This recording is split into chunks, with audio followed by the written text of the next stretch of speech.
Well, guys, you know what they say. America is the land of opportunity, and the story today is really going to emphasize that. We have an illegal immigrant from Guyana who somehow ended up being the superintendent of Des Moines Public Schools, making over $300,000 in, yes, taxpayer money. Now, his story doesn't end that happy. He was arrested by ICE with thousands of dollars on him, a loaded gun, and a hunting knife. Let's talk about it. Yeah, you better.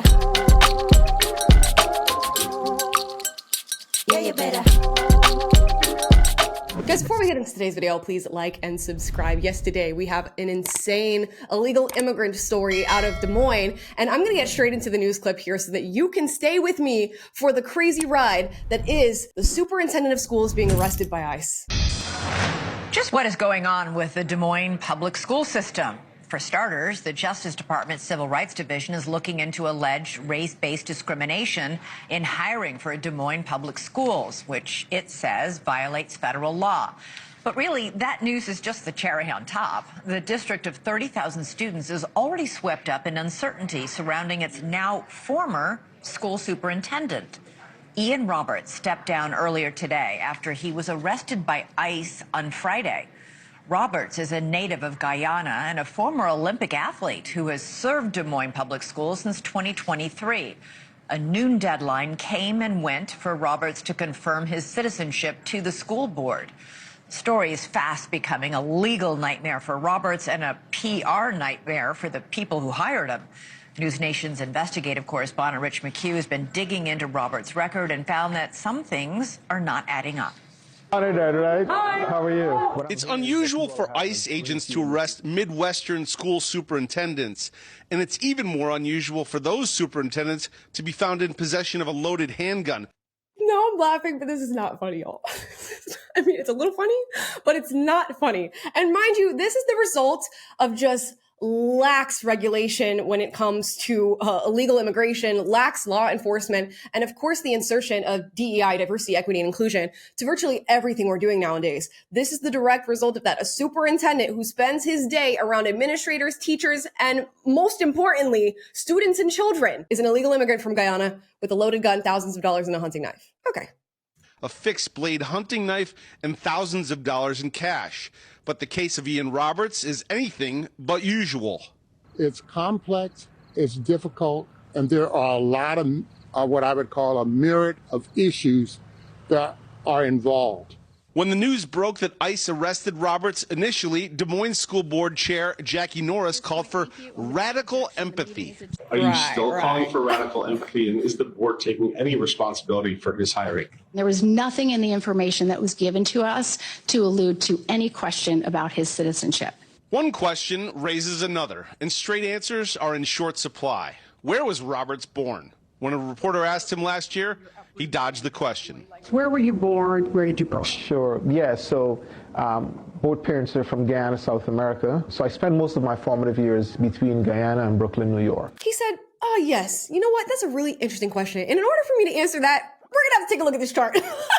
Let's pull up my family tree and let's start at mom and dad. And when we get to me, I'll just throw it back to you for a different question. But there was an interesting phrase that was used in this clip as sort of a prescription of how we respond to things like this. And it's radical empathy. And while that's a very funny and just insane response to this, it's very scary because we're hearing words like radical empathy used in relation to major crimes. You know, this is a crime, a civil one, but also there seems to be criminal charges that are going to be mixed in this as well. I'm reminded of the case of Irina Zaritska, the Ukrainian woman who had her life taken on a train by a random man who just decided to literally stab her in the neck. Now that man, DeCarlos Brown Jr., had been through the entire criminal justice system in his area several times over. Now we were told that we should respond to cases like his with radical empathy. In fact, one of the judges that presided over a case that DeCarlos Brown Jr. was involved in was really known for giving out second chances and was associated with an organization that was based on second chances for criminals. This sort of radical empathy. After the school shooting at Annunciation Catholic School, the mayor of Minneapolis, Jacob Frey, called for radical empathy in response to the trans community after it was found out that a trans individual carried out the shooting. So it's very interesting that you're going to hear a word that makes you think of sunshine and rainbows and caring for people and nurturing, radical empathy. And so often this radical empathy is associated with radical violence and radical crimes. So keep an eye out for that phrase. ICE says he entered the U.S. on a student visa in 1999 and received a removal order in May 2024. Athletic competition records cite his birth date as December 18th, 1973. But court records and his 2017 marriage certificate list December 18th, 1970 as his birth date. His voter registration in Maryland says 1970. Robert's academic record even more confusing. His LinkedIn, an impressive number of schools, a bachelor from Coppin State University, master's degree, St. John's, Morgan State University. For years, he went by doctor. St. John's confirmed he got a master's but not a doctorate degree. His official bio says he completed programs at Morgan State. But Morgan State tells us no, quote, Ian Roberts did not receive any degree or certificate from Morgan State University. Boy, this is like Leonardo DiCaprio and Catch Me If You Can. He is running around just taking on all different names, all different schools. He's calling himself doctor, and he's getting away with it because we literally could not care less about who's doing what job as long as they fit, I guess, the skin color, the gender, the sexuality parameters for the position. This is what liberalism and progressive policy gets you. A literal random man, a random ass man from a random ass country where we don't know his birthday, we don't know where he's from, and he's running Des Moines Public Schools. University. Roberts left his last position at Mill Creek High Township in Pennsylvania for the job here.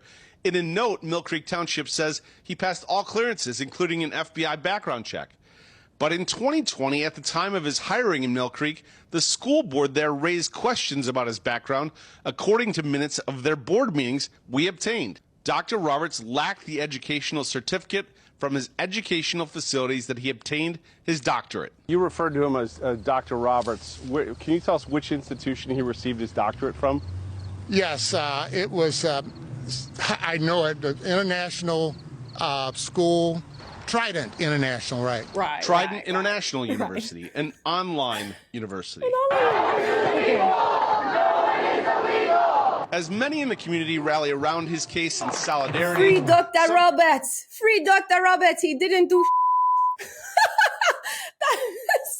Come on.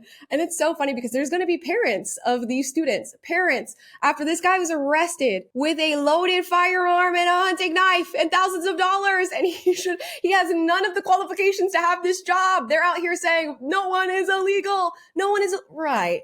Right, but he is in the country illegally, okay? And he is doing his job illegally, and we could probably have somebody better suited to your student in this position. Just maybe pontificate upon that. Some parents with kids in the district have had enough. Even if you take, was he here legally or not, when he was stopped and then he took off and he fled, and then they found a loaded gun, a fixed blade knife, and $3,000 in cash in his car. Dude, look at her face. Look at her face. She's like starting off trying to answer this seriously, but when they found a gun. That enough is, I'm done. Right. And we should That mom, Jen Cronin, says instead of radical empathy from the school board, she wants to see radical transparency and accountability. Ian Roberts, his attorney, says he's working to have his deportation order stayed and wants to reopen his immigration case. Elizabeth? Is he still there, Rich? Where is he tonight? It's unclear. We believe he is in a jail here in... Not him laughing too. It's unclear. Look at the way this country is being run. Are we being so for real right now? It's unclear. Where did he go to school? It's unclear. What year was he born? It's unclear. Let's actually interview him and ask him where he's born. Well, my parents are from Guyana. Next question. In Des Moines. But even his attorney alluded to the fact that it's possible he is not. Okay, and super quick, we mentioned he was an Olympic athlete. Which country did he compete for? Super quick, while we're at it. Just while we're here. Guyana, South American country of Guyana. All right, so that would seem to clear up at least when he wouldn't answer where he was born. This man is the international man of mystery, I'll tell you that. This is the strangest story, Rich. Keep on it and let us know what you find out. Thanks so much. Keep on it and let us know what you find out. Oh my gosh. Meanwhile, this guy's just been flying under the radar, like supervising students and teachers and administrators this entire time. I mean, I guess he must have been doing a good ass job if nobody was figuring this out or looking into this whatsoever. Are we okay? And guys, when you think about this and sort of expand upon this story and look at it from other angles, meaning this is not the only angle, you're going to find there's tons of people out here all over the United States doing all sorts of different jobs who are in this country illegally. And then when you add in the knife and the gun, oh my gosh, there's a whole lot of other things going on in this story. But think about how much more there probably is going on before we move on to this just final clip.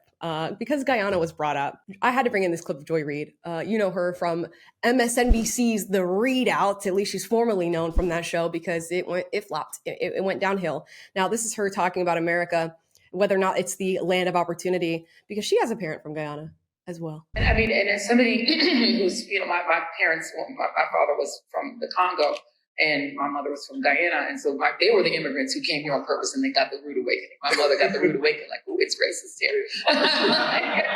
that's weird. For some reason, she was nobody told me. Why go to first school? Yeah, she's like, tell me this is the land of opportunity, but not for me. It's weird. Now, mind you, this is Joy Reid, okay, who makes or made millions of dollars a year working at MSNBC. She had her own show on television that you could watch and see her just full screen, right center screen. And this is not the land of opportunity for people like me, she said her mother soon found out. And of course, Joy Reid goes on to share that exact message. But now we have, of course, Joy Reid of The Readout, and we have the superintendent from Guyana. So apparently people from Guyana can come here and kick it, boy. And that's due to, again, lax illegal immigration policy and lax law enforcement when it comes to those things. And of course, diversity, equity, and inclusion. And while they're looking into Des Moines and talking about DEI and whether or not it's constitutional to enforce things like DEI and to allow that be a system set in place for hiring people, it seems as though this individual got his job because of diversity, equity, and inclusion. And now we're coming to find out he should have never had the job in the first place, and he probably should have never been in the United States in the first place. So what an interesting story just to share with you guys today. I'd love to hear your thoughts on it. Drop your thoughts in the comments down below. As always, I encourage healthy debates. So if you disagree with anything said in this video, duke it out, but do so respectfully in the comments. And if you like this video, like, subscribe, click the notification bell to be notified every single time I post a video for you guys, which is every day. And I will see you guys tomorrow with hopefully another crazy story like this, because my goodness, what is going on? Bye, guys. Yeah, you better. Yeah, you better.